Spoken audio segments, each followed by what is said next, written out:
Баршаңызға қайырлы күн. Қант диабетінің екінші түрімен ауыратын адамдарға арналған пайдалы әрі дәмді салатымызды дайындаймыз.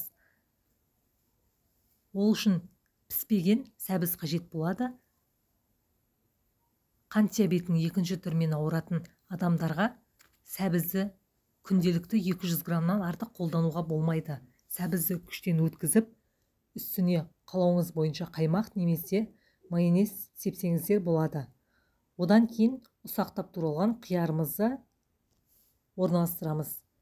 Қант диабетінің екінші түрімен ауыратын адамдар қиярды шектеусіз қолдана берсе болады. Себебі қиярдың құрамында қандағы қант деңгейін көтеретін қасиеті жоқ. Сол үшін күнделікті рационыңызға қоссаңыз болады. Піскен жұмыртқаны ұсақтап турап, қиярымыздың үстіне орналастырамыз. Қант диабетінің екінші түрімен ауыратын адамдар үшін күніне 2 штук жұмыртқадан артық жеуге болмайды. Жұмыртқаның үстіне қаймақ немесе майонез сеуіп, горохты орналастырамыз. Горохты орналастырғаннан кейін салатты өзіңіздің қалауыңыз бойынша әсемдесеңіз болады. Мен әсемдеу үшін укроп пен черри помидорын қолдандым. Сіз өзіңіздің қалауыңыз бойынша әсемдесеңіз болады.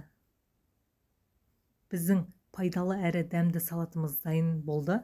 Міндетті түрде жасап көріңіздер. Келесі кездескенше сау болыңыздар.